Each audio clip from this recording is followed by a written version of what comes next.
Hi guys, in this video I want to cover a technique which I've not tried before, and that is painting gold without using any metallics. Now there's probably going to be a bit of trial and error in this, but I know roughly what I'm aiming for. I've seen a couple of images online that I've got in my mind that I want to try and replicate, so we'll see how it goes. So for the time being, using my new Thousand Sons Rhino as a bit of a test piece, and for anyone interested, the third-party front section, top panel and side doors, I will leave a link in the description as to where you can find those. So as I said, because I haven't done this before, I'm assuming I know what colours I'm going to need. So for those interested, I've started off with a base coat of Rhinox hide, as the camera focuses in there. I've got at the back here Skrag brown. I've got Averland sunset, a brighter Yriel yellow, a pastel dawn yellow, a bleach bone, screaming skull rather, white scar, and at the back here Agrax Earthshade. Now so far I've done one side of the vehicle, and it's every area that I want gold I've base coated with this Rhinox hide. Now for anyone interested, normally when I paint Chaos I will do the trim colour first. So for example, when I'm painting the Thousand Sons on foot, the whole model will be painted gold, then I'll pick out the blue bits. I find with Chaos, with all their intricate detail, I find doing it that way round makes it a lot easier than trying to go back and paint all the shoulder pad trimming later on. Obviously with the vehicle, the primary colour is more dominant, so I've done it this way round, and blue first, gold second. Now for this base coat, you're going to want a brush that still has quite a point on it, and as you can see I've started doing this stage already over the last couple of nights, but I thought I haven't tried this before. If I forget what I did in a few months time, that won't be ideal, because I think I've got another Rhino on the way that I'm going to piece together. So for my benefit, if no one else's, I'm going to record what I'm doing here. So not an awful lot to this particular stage. I'm just going to pick out all of these areas that I want gold in this Rhinox hide, this dark brown. So yeah, I will get all this done and then see you guys in a sec. So now that I've finished off the base coat with the Rhinox hide, I get to move on to stage 2.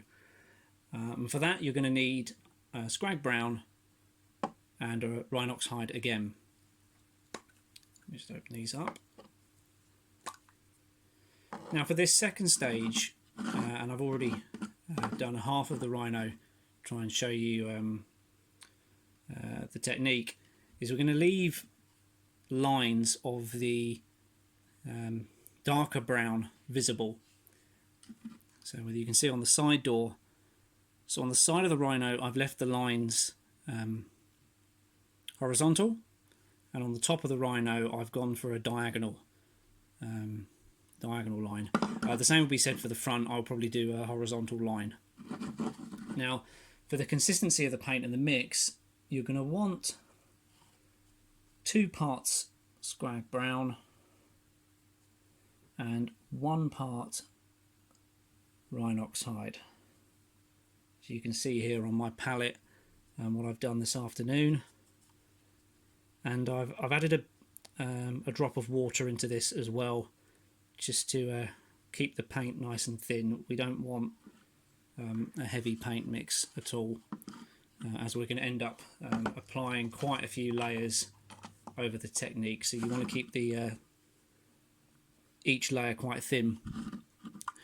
So all we're doing here is trying to plot a diagonal line, and we'll do one line across with the light brown, or the lighter brown that we've just mixed up, and I'm going to try here, and we're going to do one the other side of it, leaving a gap.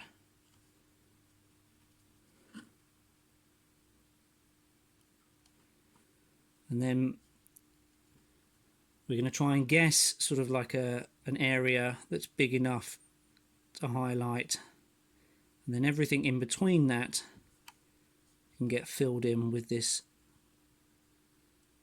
lighter brown, and then we know where the next dark brown line is going to be, which we can then fill out the rest of that. Now for the thinner trimming around the side here, whether you can see this side, I've only actually painted the this facet. I've not gone in and painted sort of like the edges with this lighter brown. The edges have already been done with the Rhinox hide in the base coat layer. Whereas you can see at the top here, this top piece, because it's a lot thicker, I have actually replicated the technique to the side as well. So it's up to you how far you go along with this, but there will be a wash stage coming up, which I hope will forgive a few sins when we don't paint the sides of the thinner trimming. So I'm just going to make up another bit of a mixture here.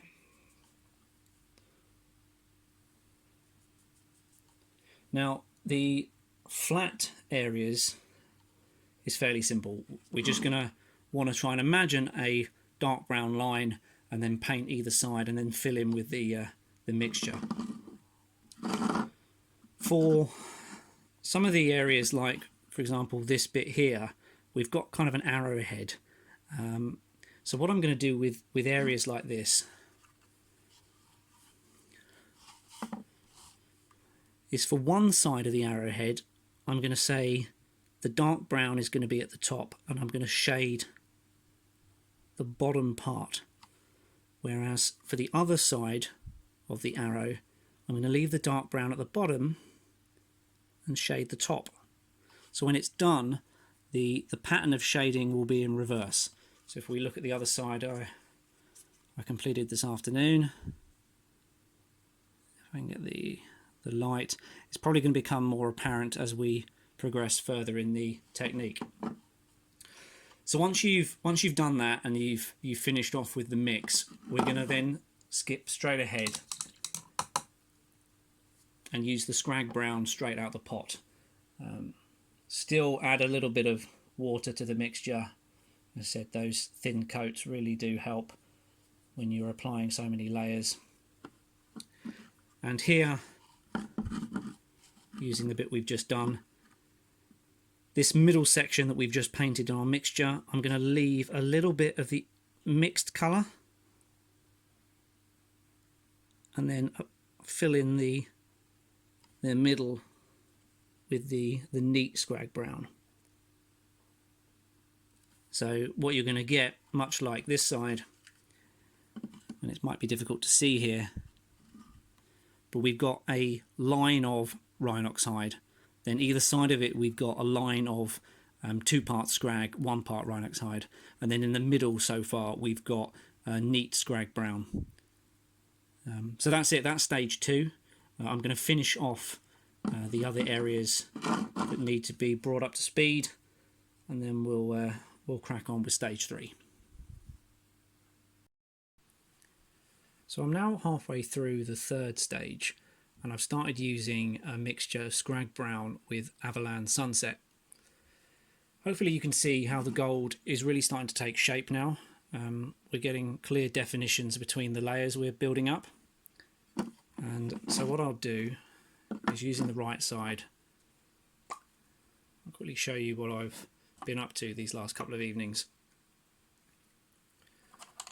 So for the first part of this stage, much like the last one, we're going to mix up a layer to go down straight over the Skrag brown we had previously. So I'm going to grab just a bit of each. Works out to be an even mix between the two. Maybe I've picked up a little bit too much Averland there. Let's grab some more Skrag. Okay. As I said, there'd be a lot of trial and error here. It looks like the mixture I was using was 2 parts Skrag and 1 part Averland. So much like we did in the previous stage, I'm going to have a look where the Skrag brown finished, the neat Skrag brown, and I'm going to leave a tiny bit of gap. So leave some of that existing layer and then work my way down and fill it in. So now the layers are going, you've got neat Rhinox hide, then a mix between Rhinox and Skrag, then neat Skrag, then a mix between Skrag and Averland, and then we're going to put the Averland straight on in the middle, as you could probably guess. So that technique on the top is really, really simple. And if I was doing the sides, if you can see, I'd do exactly the same. Just follow that pattern and fill in the middle. So that's simple enough. Now for the panels that aren't completely flat, like this arrowhead, as you can see on the other side, as I tried explaining a few minutes ago, we're reversing the pattern. So if I can focus in here, there we go. So it's darker at the bottom this side, but then darker at the top this side. And that's exactly what we're going to try and do the other. So we can see here that this side is getting lighter towards the bottom, where this side is getting lighter towards the top. And that's how I would continue painting the rest of it. With parts like these more intricate exhaust vents, it's worth, there's no surefire rule here, I suppose. You can see on the left side, I've basically been building up these colours at each interval that it kind of dips in. So we've got a dip just below where I'm putting paint there, and then another one here. So you're building up those same sort of lines that you've got on the flatter panels, and you might be able to see from the back that's a little clearer that side, as we're trying to colour one corner, so it's getting darker towards this top corner, lighter towards this corner, and that's the same thing I would do on the other side. So let me just jump back to this top section. So let me fill in there.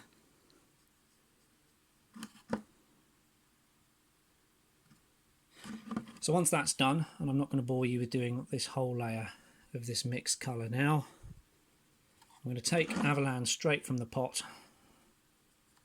add a little bit of water, and now we're going to leave a little bit of the last layer, so put an even thinner line of the neat Averland. So I'm holding it at a bit of a weird angle. There we are. Now the other thing you're going to need to do with the Averland layer is edge the panels, especially where it gets dark. So if you can see this panel I painted the other night, there's an edge of Averland around the side, and the easiest way I've found to edge panels is use the side of the brush. So rather than using the actual point, I'm just going to use the side of the brush and move it along the edge like that. It's a very, very simple way of picking out the edges of something, just using the side of the brush rather than the point, and you can run it along almost indefinitely and pick out that edge. And that would be true for these little intricate pieces down here. I'm just going to run it along there.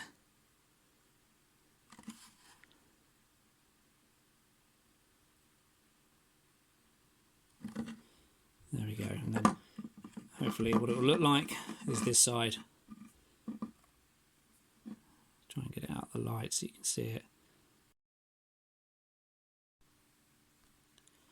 One thing that's probably worth mentioning as well when edging with the Averland is not only am I picking out the very edges I'm also picking out key detail that's still in the darker shade. So you can see this pattern here sort of curls up and round.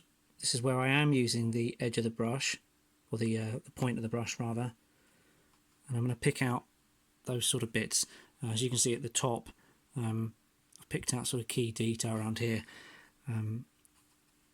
Same can be said for the bottom of these feathers. So if I turn it round, I'm going to be just picking out the very edges of here. So anything that you feel is sort of key detail. So if you have a look at the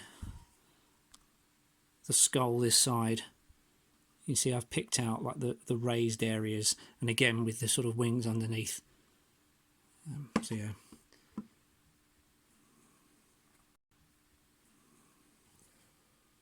The Thousand Son guy that's sticking out the cupola, this could be easier or harder depending on how you look at it. Obviously it's smaller, so it's you're going to need a finer brush, but because it's smaller you might get away with a little bit more. And I've done exactly the same thing at the back. I've tried thinking where a dark line is going to appear. Same with the shoulder guards, I'm leaving it sort of darker towards the top. So yeah, just bear that in mind. I can't say I would ever paint a unit of infantry with this technique. I think it's too time consuming for that. Maybe a character model perhaps. So yeah, that's what I'll do. I'll carry on doing the right side, bring it all up to this sort of standard, and then we'll move on to the next stage.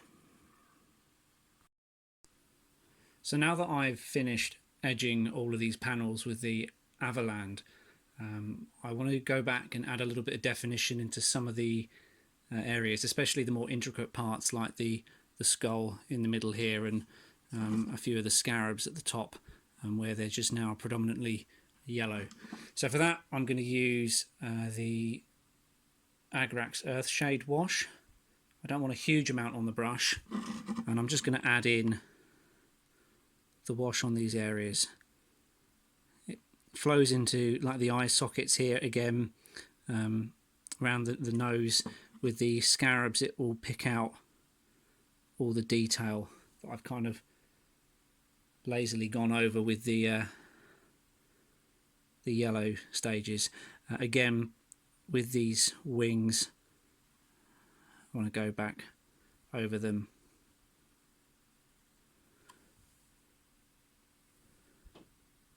Just like that.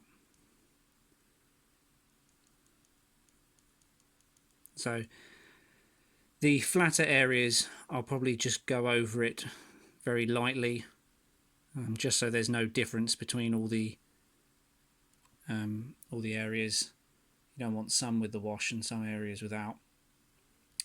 The other thing I will do here, as I said earlier on in the video, I haven't been painting the edges of these flatter areas, although I have done at the top where it's thicker.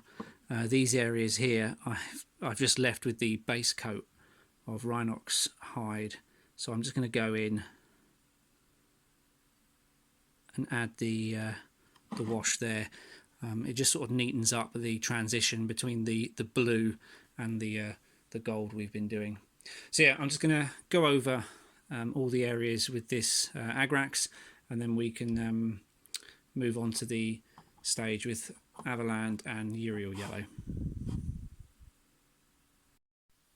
So now that I've finished with the Agrax Earthshade wash, you can see the panels I've been painting have been darkened down quite a bit. So to sort of rectify that, as it were, I've broken out the Averland sunset again, and we're just going to go over each of these sort of yellow areas again.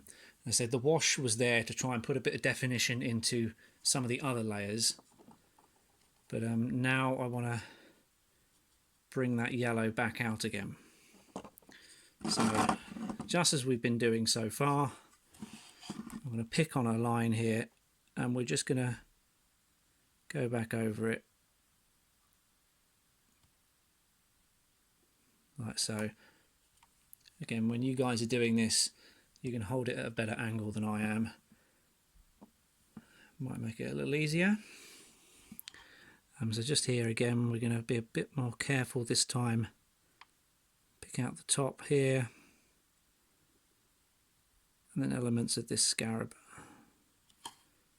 And the same, it looks like it turns a little yellow towards this side as well. So yeah, I will carry on doing the rest of it. But once you've put those center lines back in, obviously before we had edged the entire length with this yellow. This time round, I want to start doing this again, but I don't want to go the full distance. Right, so starting at the middle, I'm pulling it in. Right, it's not completely the whole length of this panel. You can see there's a little bit of gap I've left. So yeah, I'll just go back over all of these yellow areas. I keep dipping into water here just to keep the paint on my palette wet. So go back over all of these areas and pick all these bits and pieces out. Again, the same can be said for these smaller details. I want to go back over and just pick out these parts we've been doing previously.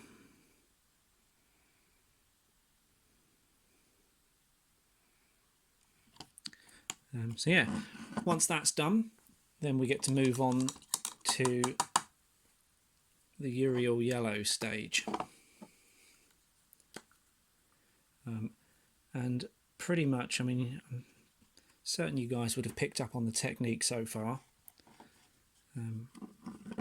But again, here what we're going to do is we're going to put a yellow line in the middle of this. This is quite a thin yellow shine here, so I'm not going to be able to get the lines too thick. And then again, starting from the middle, we're going to edge out, but so we don't want to pull that line as far as we have done with the last coat. So again, I'm going to pick out bits here over the top of the scarab and then edge out, so it's not going the full length. And again, with these side bits, there we go. I just want to put a fleck of yellow down here and pull that up there. So yeah, in the end, we've got the front panel starting to really take shape now. And this top panel here, there we go. I think it's really starting to come together now. There's a couple more stages, but we're almost there. Now for the much smaller detail that we've got on this guy, we're going to follow the same sort of principles. I've put a wash of the Agrax on this guy like I've done with the tank, so I need to go back over some of the areas and pick out that yellow again. So starting with the Averland, if you can see this, make sure I've focused in here. We had it so the brown was sort of like progressing up here, so the start of this yellow is somewhere here. So if I can pull this under, it's a bit of a tricky thing to see under here. I'm just going to edge, pick out again this curve here.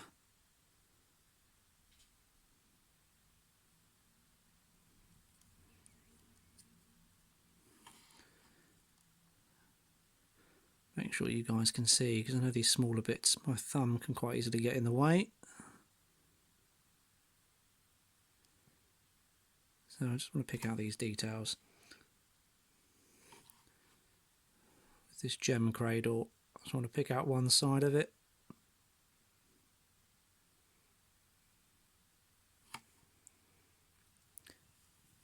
Now, for the back of the helmet, as I said, it's all the same sort of principle that we have been doing up until now. I want to work out where the yellow should start.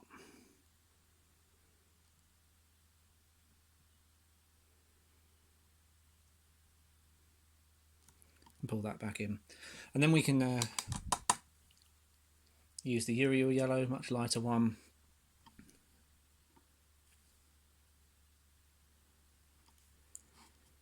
And again, pick out this corner here.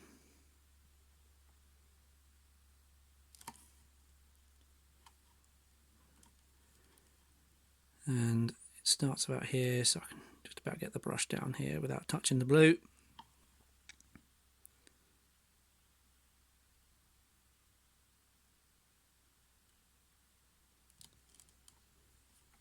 So if I can zoom in here, yeah. So I'll make sure I get this guy all sorted, but that's pretty much what I've been doing. You can see on this shoulder guard, just in the center of the shot, I've started highlighting this part of the armor as well. You can see that it's starting to look a little better than that side. Now, some of the more eagle-eyed amongst you might have noticed that the Rhino door closest to us at the moment, I have actually reversed the blue and yellow stripes.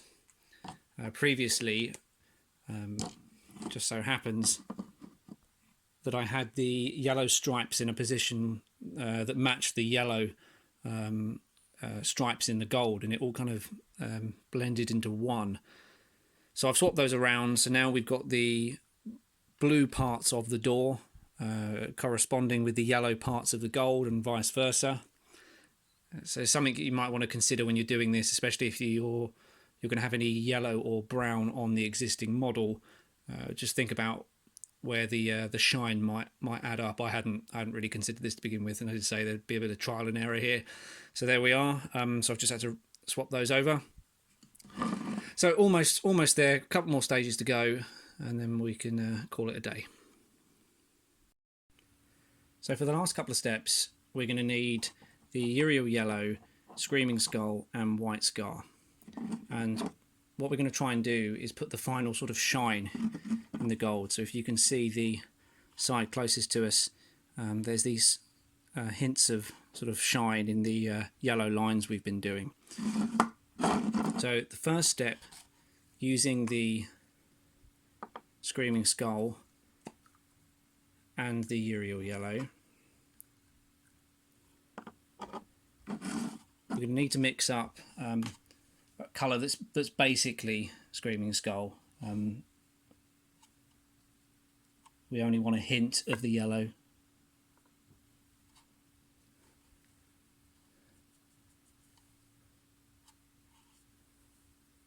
And just make sure you add a bit of water to this as well.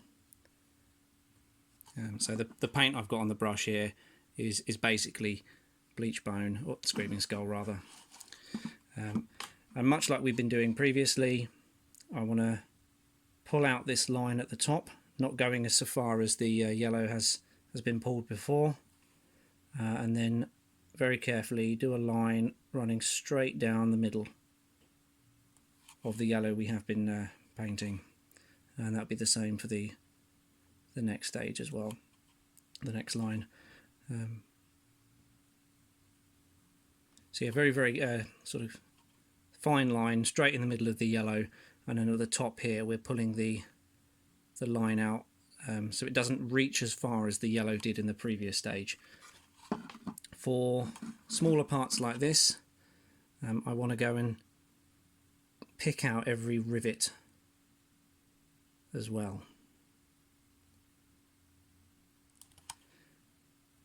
And where this sort of trimming is much more intricate, I'm going to be a bit more selective with where I pick out details. So yes, where we've got a yellow line here, I want to edge a bleach bone one straight down the middle, and then bring it out and pick out those rivets.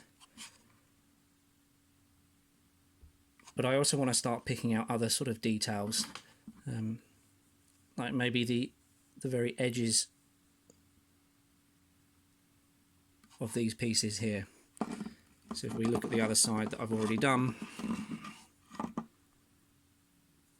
so you can see the top here, around the corner here, all these little bits, and around the detail of the scarab's wing, I've picked out various bits of it. So once you've done that and you're happy with all the various detail in and around, actually let me just show you the side bit here, this arrow. So much like we've been doing previously, carry on making one side lighter at the bottom and the other side lighter at the top. and pick out those rivets. As for the much smaller detail on the armour, it's all pretty much the same process. I want to pick out the very edges and where this curls round.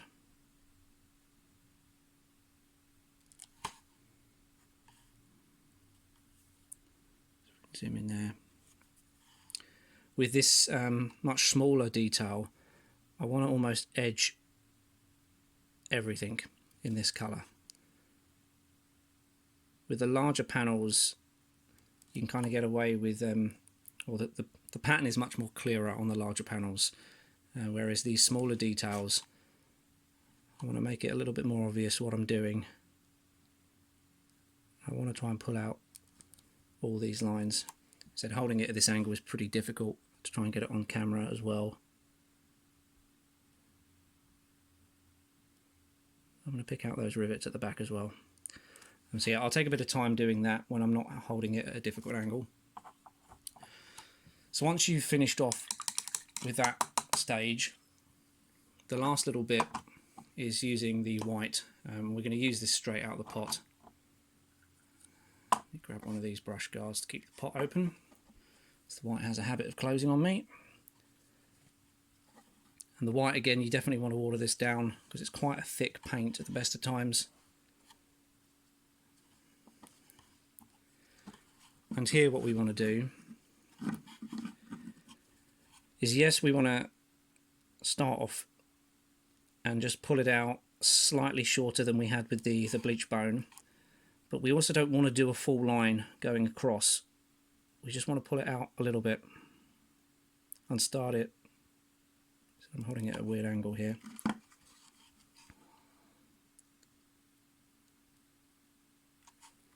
So if I can get an angle where the shine isn't so much on it. So here we can see this side that I've already done. The bleach bone or the screaming skull line goes all the way across, whereas the white line stops about here and starts again down here. So that's what you want to do. With the smaller detail, like at the top here, you're gonna reach the entire. You're gonna draw a line across the whole of it. It's too small to really do that. But what I also have done is picked out the area here, this sort of edge, as it's moving from brown to yellow. I've picked out this very edge white, and other little areas as well, like tops of the scarab. I've gone over all of the rivets as well. Just added a touch of white on it, but really it's wherever you think it needs an extra bit of highlight. So although I've said I've done this little bit at the top here, this is turned yellow and you just can't see the bleach bone edging I've done to it. So I'm just going to pull that across there as well. And it looks a little dark in the shot, so I'm going to match it this side as well.